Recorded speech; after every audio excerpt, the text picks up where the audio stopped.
rồi này trên new free này pi bằng một vài nó buồn sang khắp những hàng đem ra đi cờ rồi này có mấy màu mạ màu lại hình trả tạch ngáo hàng lại đã lại có pro lại cái cao lại phiền nuôi do nó lại phiền nắm nuôi này ví dụ pro thun này phiền này ô suy thun lấy dòng tay buồn sang lại lạ có tờ lại hiếm bạ lại pro lại phiền mấy giờ lu mất dòng tay lại lạ tới nhà được có mấy giờ cất mấy nhiều màu còn lại tươi mì á nhớ màu lại tảng giờ cất nhớ lượng khu của Việt Nam ai tầm nhé Việt Nam nhân quyền gặp thun còn dạo gặp rồi mất do cấp Việt Nam như một thực thi như bụi có một lần phiền Mỹ lại nên mùa này mày pani dòng đời là khắp những ai nhật lại này bây giờ cho ý mệt vả giờ nó buồn sảng đi cập rọ này làm lại phiền Mỹ lại nhiều thực thi hàng đáng còn săn Việt Nam do cấp như bột nhạo như bột lão dần này nó còn mày prom hồ mạng điện mất lại phải hình đấy vừa đợi về có tờ lại Mỹ Việt Nam có tờ lại xịn nè đối thoại nhân quyền này nó như lệ này rồi về bẹ cật lại dần này như lệ mày mạng mong lại phải hình đài VOA hàng lại lên này Việt Mỹ tổ chức đối thoại nhân quyền lần thứ 28 của Việt Nam duyên nó lại đối thoại này ta có mình là thâu lấy Việt Nam sau bây giờ pro thôn này plan này Việt Nam tụ prai tụ prung mang lại phải hẳn nắm nuôi nhất nhiều hạn này bẽ này làm trả đầy gà đó mạng mong 2001 ta cả bây giờ có thôn tựa mà một thôn chút là mạt thì mà mong thôn tựa vào xa nhá điểm chốt phun khai nhú trúc ta là này mà anh chụp thôn đấy hiếm bạn mấy tổ tương tay hay là nào tổ lượng cụ tổ mượn là cái công sản plư được nhủ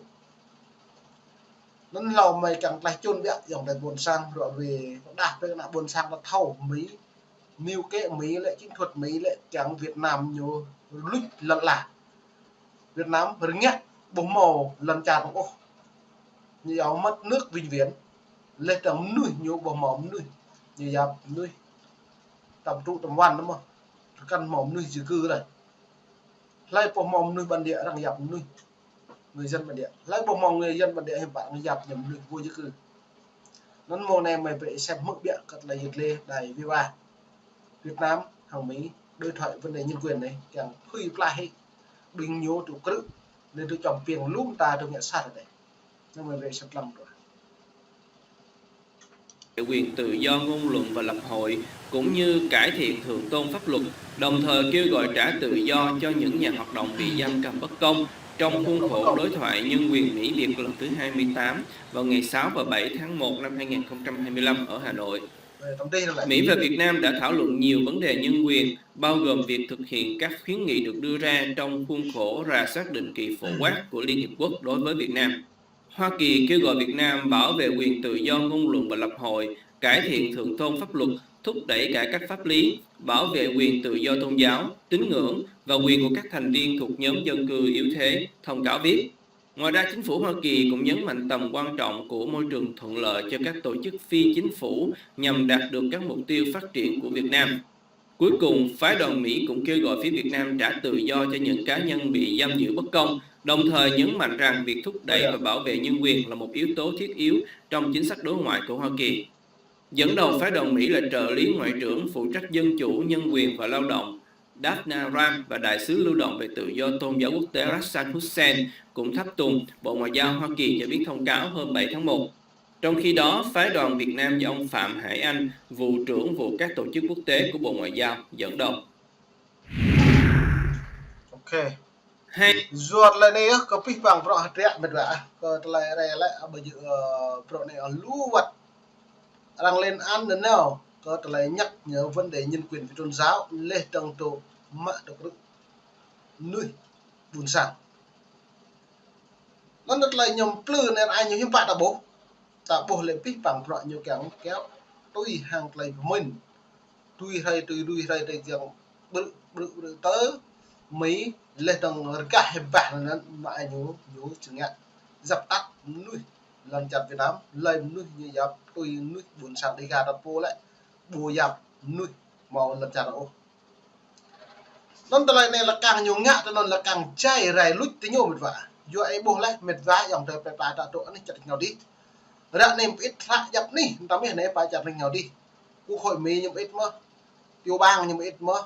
tru sở cất lại mạ prọ nhưng ít mơ lên từng bình tòa ăn là hay ít pi bang lên chả prang ít mơ chả rom ít mơ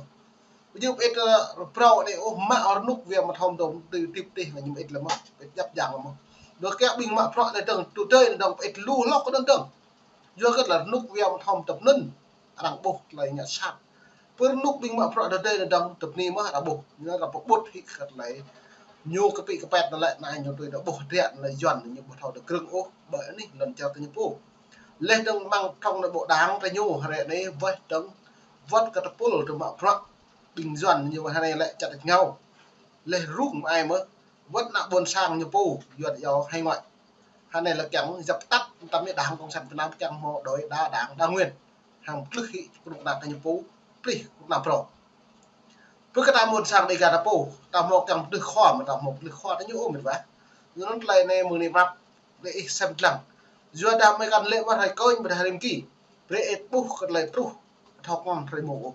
để đi nằm vừa pit ô cái lại trang mang để đi đâu cái trang mang rồi gần grab nít grab mông grab pre lên từng mông nó stro lại tru nó lại phi bằng phạm mình vậy mua xa mông này ta đúng đúng mông này là ta tôi ép lại cùng cột mông này là càng tập liền ta nằm bắt gặp phun ngạt rõ giờ đã mông này á thôn blan ta pu lên từng mạ prọ ta pu mạ prọ phải có mi mạ prọ răng mạ prọ bây giờ đó giờ nó đừng đã là ta cặp thao phô cặp thao bô có đang lại bám nhôn đấy mạ prọ gì á nhạ prọ càng còn là chẩn rồi nghèo một nôn lu mạ prọ cầm mí kẹt được cặp răng kẹt được cái dọn đa mạ prọ thao cỡ prak đa mạ prọ màu càng sum áo chút rồi nục đừng ở dạ đừng vả thao can prọ đi cháu mông nó lại ở dạ đừng đã là được lê đã lu lom nòng được chưa nườm nèm đặc biệt mà giờ nó đã bao càng thao khắp lên cha nó đừng thì nó có nút ta đây không phải là bồ mịt vậy chữ chăn chèo tàu cho nó lom nòng nườm nèm bạ hạt lật lại nó lại chờ tiếp yêu một là tiếp là chỉ nếu có mà làm á đi chữ làm cho một lê không làm mình nó như mồm này bị bằng bọt về để ngặt đấy ơi dạ nó đừng đã là lau như chính hẹp lọt lại những ngày này những ác mà như học ác lại bằng này chí bằng lồn nồng những ác mà ngạ ma thôn ngạ ma ở đây ngạ thôn thì lên được bọt nút ta này bác nút ta này group về tập chấp rằng sẽ bổ được một sản nằm mực cả nằm pleu nằm hụi cái giòn lũ nằm cái tun cái giòn blor ô bị bằng bọt nhập blor như chỉ mồ như mình cái tun như chỉ rồi nhiều nhưng mà thao được ngạ ô nên mồ này lại thao bẹo ta bẹo lại thao lù ta lù lại thao cung cọp này cung cọp lại thao đoạn về thằng đoạn về lại nó rong cả buồn sang đi cả chẳng mang này nó lại là nghề lùm nuôi lại học pin sẽ càng bây giờ pin sẽ càng ô càng giờ ta bổ giờ buồn sang giờ hắn này rằng trôn trôn bố hắn buồn sang ta các bạn đang thao nạp lập là ta hụi đang bố hắn buồn sang ta tu xong khi gặp đoạn là tam vừa pin ô còn lại chẳng mang rồi nó lại phi bằng rồi bây giờ dọn ngạc tăng này ta một lần nhảy ít lắm tớ đã buồn sàng để gà ta ọt thì tu hi lui ru hi tôi đã này một này trong tu ya thôn từ bò sàn là hip nằm ya dập kinh u rào cho lại để gà dập nỉ nằm đa sĩ lần đi sĩ sang đi sĩ mà lệ một lần nghe chụp đoạn chả nào xong như vậy mùng lơ rồi nó cảm một rồi này mùng ọt lên này lại đào tương pro thôn lên là một thấy một của doan đa doan nó cứ là pro thôn đa pro chu thôn đa pro thôn bắt lên sang là một đạo cái doan một cái doan trứng mình bây giờ tôi gặp cái mấy mà vẫn siêu bây giờ